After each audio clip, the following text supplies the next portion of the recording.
Y en la Cámara de Diputados se presentó un proyecto de ley por el que se crea un programa de atención integral para todas las personas que padecen el mal de Gaucher. Esta es una enfermedad muy poco conocida en nuestro medio y, por cierto, su tratamiento es bastante costoso. El proyecto apunta a la creación de una dependencia del Ministerio de Salud Pública para la atención a los pacientes que sufren la enfermedad de Gaucher, educándolos a ellos y a sus familiares acerca del mal con el que deberán convivir y tratar periódicamente.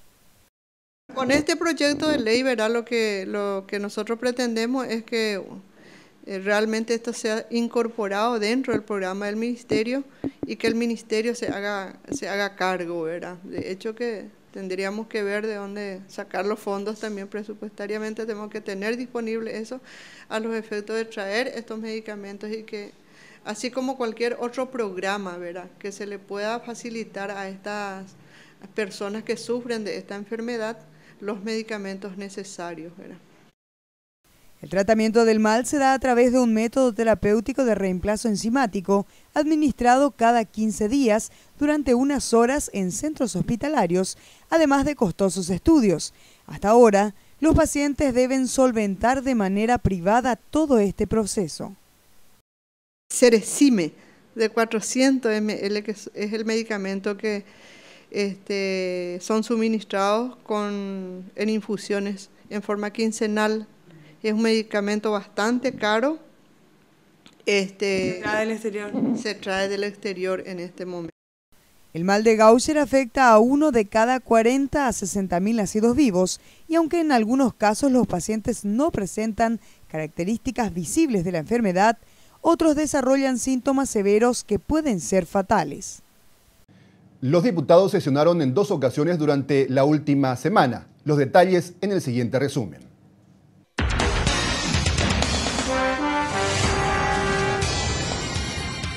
Diez proyectos fueron tratados por el Pleno de la Cámara de Diputados en sesión extraordinaria del martes último.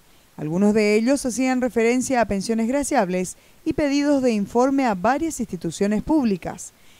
Es así que fue sancionado el proyecto de expropiación de tierras ubicadas en las localidades de Santa Bárbara y Santa Rosa de Lima del distrito de Yutí.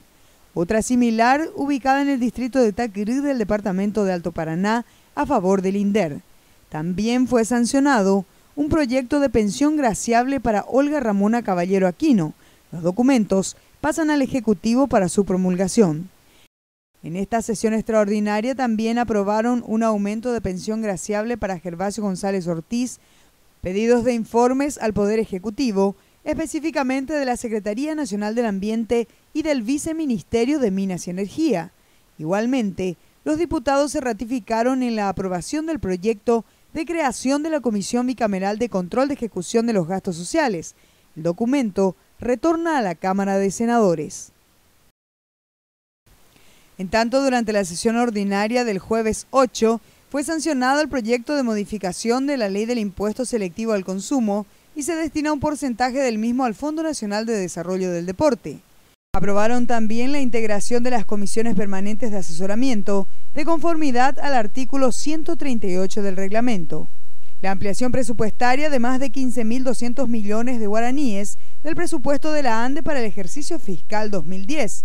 La modificación de varios artículos de la Ley de Telecomunicaciones, aprobado en general y en estudio en particular.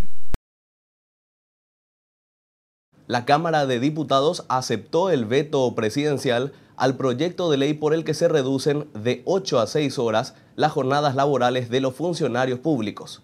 El tema ya no puede ser tratado en el actual periodo legislativo.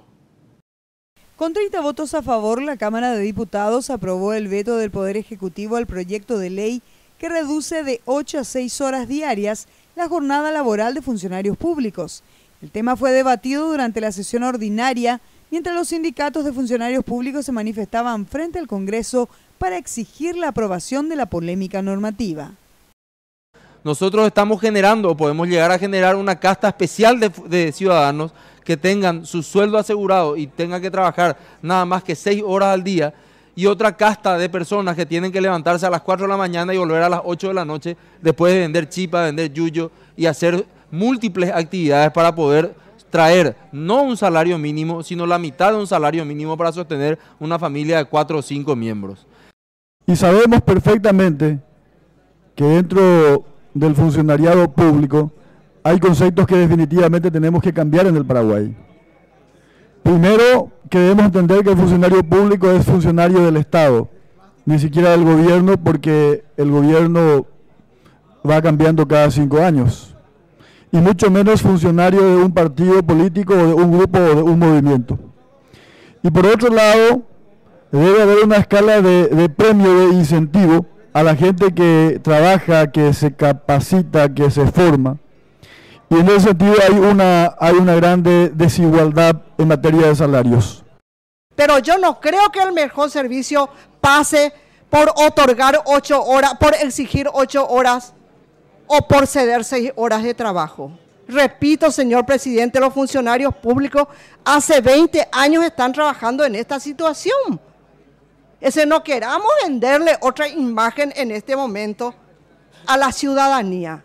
Yo sé que hubo reacciones y reacciones muy drásticas sobre los funcionarios públicos porque se les vendió la imagen de que los funcionarios públicos ahora nomás están pidiendo trabajar 6 horas. No es cierto eso, presidente.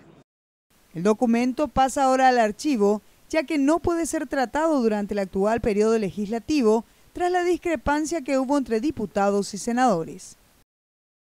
Y atención a esta información. Los funcionarios públicos electos por el pueblo que incumplen sus promesas electorales podrían ser castigados por la justicia. El incumplimiento de las promesas electorales en campañas políticas podría ser duramente castigado si prospera un proyecto de ley que amplía el artículo 336 de la Ley 834/96, Código Electoral Paraguayo. El documento establece que los candidatos que no cumplan con al menos el 70% de sus planes serán pasibles de una multa de 200 jornales mínimos e inhabilidad para ejercer la función pública por el lapso de 10 años. Un documento a la ciudadanía donde pueda reclamar el día de mañana, como dice la ley, el 70% de su promesa incumplida, ¿verdad? Ya se vería como una lesión de confianza en haberle mentido a su electorado. El proyectista basa el documento en el juramento que realizan todos los funcionarios electos en el momento de asumir el cargo. En el juramento de todas las autoridades dicen que Dios y la patria me lo demande, ¿verdad? Y Dios está arriba y la patria no tiene representante. Y en esta vez la representación popular va a tener una ley por medio de sus representados en poder demandarle realmente al que haya incumplido esa tan alta labor que le corresponde como ejecutivo, sea departamental, ejecutivo o municipal. Todos los candidatos a cargos públicos deberán presentar antes de las elecciones una declaración jurada de sus propuestas electorales al Tribunal Superior de Justicia Electoral, de manera a cotejar al término de sus funciones si cumplió o no con las promesas a la ciudadanía. Momento de poner punto final a nuestro servicio informativo. Por la atención, muchas gracias. Dios mediante, nos reencontramos el próximo lunes, siempre de 23 a 23:30 horas. Gracias por la compañía.